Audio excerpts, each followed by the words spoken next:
It's laying off sick back at the bench, and I'm going to show you how I made this roller test stand real quick out of nothing but scrap materials I had laying around the garage. I could make it real fancy, paint the base, put some voltmeter, amp meter in there and whatnot, but there's no reason to for me because I mostly need this for weathering and painting locomotives, and it's best to do that when your wheels are turning so you can get them fully covered and not have stripes or spots. So I started with a scrap piece of MDF. I cut it down to the width that I wanted. I think it's about 3 1/4 inches. I made this 36 inches long, so that way I can fit a big boy Allegheny, pretty much the biggest thing out there. You can also use it for smaller engines, but I wanted to make sure that I could put a big boy on here and my cab forward in the AC9. So I made it 36 inches. This section here is where the tender and the rear of the engine will set. That's 18 inches, so I basically just cut this in half. You got 18, 18. I took a scrap piece of 37-inch Gargraves Flex Track that I've had laying around. I cut it in half. So I'll mount the one piece up here.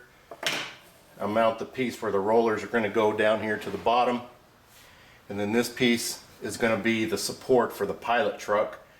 It will slide back and forth. These I cut down to sit on the outside of the track. This will get glued down here, and then whatever size I decide to make this will just slide back and forth because your engine drivers are going to sit here in this area, and then all you need to support is the pilot truck. So that's basically what this is for.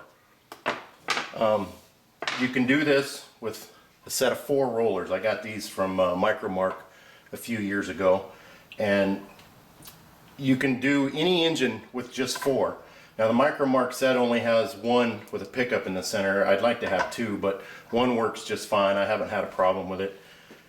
One thing I do recommend is getting 6-32 nuts and put them on the bottom. It helps hold the rollers tight between the rails. If you don't have the nuts, you can see that slop in there, so it's really hard to keep all 4 of them when the drivers are moving. They want to twist and turn. But when you got the nuts on there, make sure the straight edge is square with the rail on all 4 of them, and then when they sit down in there, it's tight. There's no movement. So when you get both of them or all 4 under your drivers, if you got the big boy setting up there, you'll have them like this. Each set of drivers, and then we'll support our pilot truck like that. I'm going to use a Lazy Susan. This was just something I also had laying around. It was for an old dining room table we had and got rid of it. Now you can see paint all over it. I use it when I'm painting and weathering. I got some extra rubber feet here because it's so big that it kind of wobbles. So what I think I'm going to do is I'm going to cut this down and make it a little narrower. Put some more feet on the bottom to stabilize it, so when this is setting up here and I make this narrow, I can get closer to the sides of it without having all this extra space here that gets in the way with the airbrush. So I'll cut that down as well too. Alright, so I got the Lazy Susan cut down. I just ran that through the table saw and cut the sides off. A little closer to the base. I added some more feet to stabilize it with the weight. So now it doesn't wobble. I got all the nuts tightened down on the rollers. The front piece is made. It was a long one, but I cut it to 2 separate ones, so I got a small one for when the articulated engines are up here, and then I got the bigger one, so if you have a smaller engine. They just got spacers glued to the side so they slide along the track. Grooves in the top for the wheels to set in. Matches the height of the rollers. You could get away with using only 1, but I had made a long piece and I just cut it into 2, so I have them. I might as well keep them.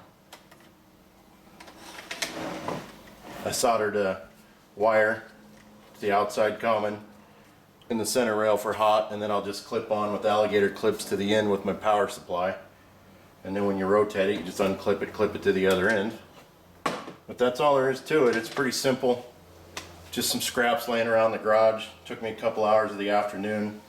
I might even paint it. It looks kind of plain and boring without the paint, and it's going to get covered with paint and weathering paint anyway, so we'll see what happens. But there it is, nothing to it.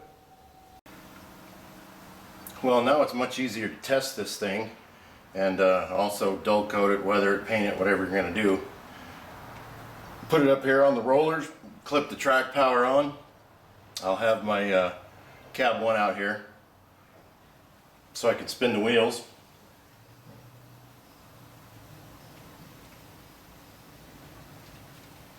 Nothing fancy, but it gets the job done.